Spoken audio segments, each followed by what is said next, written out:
Hello everybody, my name's Kanoa Manika, and today I finally come clean to you. Previously on the unboxing, not last time, but previously on the unboxing when we were going over a little guy called Power Rangers Dino Thunder White Ranger, this is coming out crazy, whatever. When we looked at the Dino Thunder Black Ranger, I said that was the last completing gasp of my Dino Thunder collection. That was a lie. uh, because I knew I was lying. Because I knew there was one figure left, and I just didn't know if I was going to pick it up or not. But I decided to because I'm a little freak. So today, join me as we take a nice quick unboxing look at the Power Rangers Lightning Collection Mesogog. Now, for those of you who are unfamiliar, Mesogog is the primary antagonist of Power Rangers Dino Thunder. Dino Thunder's equivalent of like a Rita Repulse, if you are into MMPR. What's interesting is this is like one of only like 3 shows that in the Lightning Collection got its main villain. Because we got MMPR, we got In Space, and then we got Dino Thunder for whatever reason. And this was also weird because it was like one of the last figures to come out in the line. It was a member of Wave 14.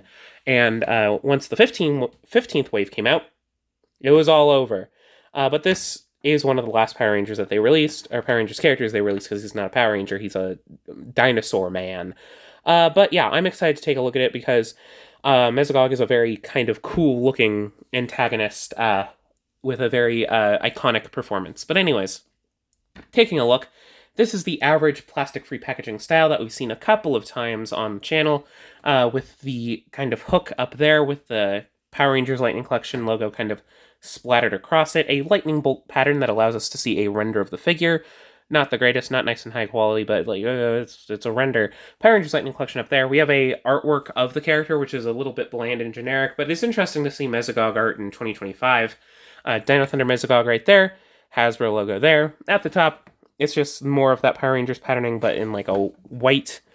He has like a gray patterning also, like a white grayish color, which is interesting. And I guess it makes sense, but whatever.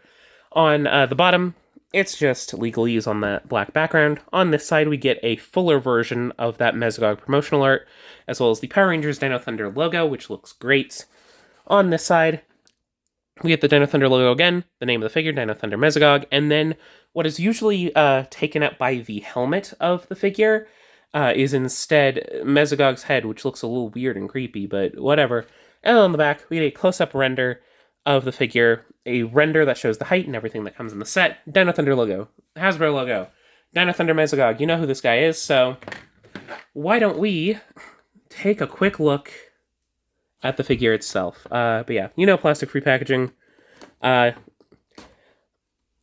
I've gone over it multiple times where I'm not against the concept, I'm just against the execution, because Hasbro did it fucking horribly. They did not know how to handle this at all. There's more tape. I'm stupid. Yeah, don't make that sound. Anyhow, there we are. Yeah. So, sliding it out, a very inelegant sort of cardboard situation is here, where we have the accessories and then the figure. Let's hold that out a little so I can get at those accessories. Let's hope everything's here, because that's always a potential issue. Yay! Unwrap that.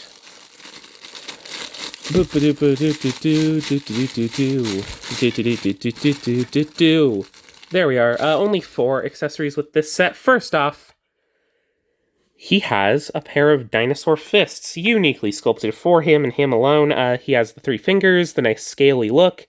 I wish the nails were painted like they seem to be on the main hands. They should be a red nail. Are they painted on the... They aren't on the box, so at least it isn't lying to you, but I do wish these nails were painted. But otherwise, I do like the sculpting. It does look very good, and it's nice to have these fists. I believe this can fit on it, theoretically. Yeah, so speaking of, he doesn't come with any weapons, so he comes with 2 blast effects, which I believe are completely unique. He has this one, which is meant to be like a punching blast of sorts, for him to use his fists with. It looks nice. and can also kind of just be plunked on the ground as like an explosion effect, so that's nice. And he has this one, which I believe is meant to be put on his head. Basic lightning stuff, doesn't have too many crackles, but it is a nice transparent yellow that does glow almost in the light, which does look very nice. So, without further ado, though, that means it's time to look at the main event. That being, of course, the figure of Dino Thunder's main antagonist, Mesogog. And yeah, this is strange because I do like Mesogog. He has this very effervescent sort of iconic performance in my mind, and it's nice to have him in figure form. But yeah, taking a look, he's all unique sculpting from what I can tell. Maybe the legs are taken from other Power Rangers figures, because those are just pants, or even other Hasbro figures in general.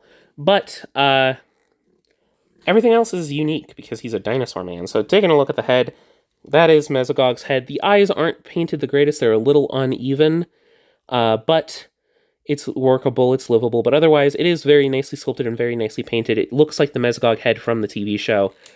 And it gives off the look very well, very nicely. I wish the eyes were a little bit more even, but I'll live as a little freak. I do like the red. I like this sort of teal and the gray head. It looks nice. Moving on to the torso, again, a lot of nice scale detailing is done throughout this figure. It looks very nice. And then the sort of draped costume on top of it also does look very good.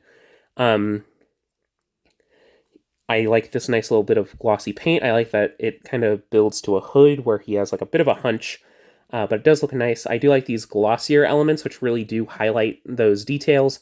It doesn't really feel like it goes too overboard with any of the differing textures, but there's just so many interesting textures. Like, look at this arm, covered in stuff, really nicely done. Some nice clean painting on the shoulder, a nice little wrist pad. Overall, he also feels very heavy. As a little note, I think his torso articulation is done differently, which we'll get to, but it does make him feel like nice and dense, which does feel very good. I do like the differences in painting here on this little waist bit, the little waist cape. I like these open claws since they are red. You can use them fairly easily, and yeah, basic legs, but with some nice unique boots that I'm sure you could get use out of in customs fairly easily, because they are just boots that could be used for like a night guy or something. I think something that's nice about this figure is that it doesn't feel, for those who aren't in the know, it doesn't feel super Power Rangers-y. I guess, which obviously might be weird for some, but to get a Power Rangers figure that doesn't really feel like a Power Rangers character, but I'm sure you could just slot this into some fantasy collection. Like, I could use, like, this is like a monster that's fighting like Link or something. But anyways, let's get into the articulation. Thanks to its entirely, like, basically entirely unique sculpt, I think there were some articulation limitations in trying to get so many unique crafted parts, but it mostly seems fine. So, it looks like there is a ball joint hinge up at the top of the neck, but also a ball joint towards the bottom, which allows for some nice hefty swivel, and some nice tiltage. So he's able to tilt side to side, because he's essentially got a double ball joint setup, which is very nice. Not a ton, but more than some. He's able to look up that far, which is nice. He's able to look down that far, and he can swivel his head. His mouth, thankfully, since it helps to recreate the way that he moves, is on a hinge. So he's able to open up his mouth real creepy-like, which is great. Mesogog, I kind of think of as having an opening mouth and needing that opening mouth, so I'm glad it's there. Shoulders, it looks like there is a subtle butterfly, it looks like. It doesn't really do much, but it is there. Shoulders aren't able to go up all the way because of the limitations of the cloth hitting the cloth, because it's rubber, hitting this, but it is able to go basically as far as you need, and you have your full swivel. Yeah. Then you have a single jointed elbow, which is a little bit unfortunate, but again, it has some nice painting. It has some weathering, which is unique for a Hasbro figure. But you get a single jointed elbow, only able to go up that far, but that's fine enough for Mesogog. Hands are able to hinge in and out, and I think that's true for all hands hinge, swivel, and then hinge in and out. And that's about it. Torso, I don't think has Or does it? I'm trying to look at this. I think it kind of, sort of has... I think it might... I think it might have double ball joints, where there's a ball joint up here and a ball joint down here, but it's hidden a lot and covered a lot in the cloth and runs into the SHF Onigashima Zoro problem, where he can't really use a lot of his articulation because it's covered up in the rubber. But it does allow for some decent swivelage, at least, which is nice. And some crunch forward, some crunch back, fairly hampered. This skirt, at least, doesn't hamper things too much because it's able to get out of the way fairly easily. So he's able to kick forward on a basic ball joint system. I don't think he has drop downs. Doesn't feel like he has drop downs. So he's able to kick forward about that far, back about that far, not crazy, but not nothing. He's able to kick out about that far. He has pinned knees, which will miss some people, but he has double jointed knees, so they're able to go about that far before really getting in the way of things.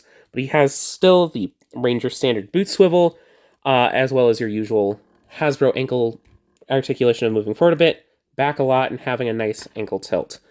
So yeah, overall, Mesogog is like a surprisingly good figure. Apparently, Lightning Collection was really good for doing these 6-inch style, like, evil monster characters. Like, whoever they got sculpting on these were some great sculptors. So, like, the Finster was really good, and now this one's really good, too. So yeah, I do recommend him, even if you're not a Dino Thunder fan. I think he still goes for full price, but I imagine the price will drop at some point in the future. So if you look out for a deal, I'm sure you can get this thing for, like, less than $25. And even $25 doesn't feel the worst to spend on him, because while he doesn't come with a ton of stuff, it feels like a lot of work has gone into making this a nice quality sculpted figure. And it just looks nice, and it's fun to have in the collection. So, yeah, I hope you enjoyed this little video. If you did, do all the usual YouTube stuff so I know that you liked it and that you want to see more. Subscribe if you do want to see more unboxings like this. I've got a whole playlist of Power Rangers figures that, if you like this video, I imagine you might like those ones as well. And, yeah, I hope you enjoyed this, and I will see you all in the next video. Bye-bye!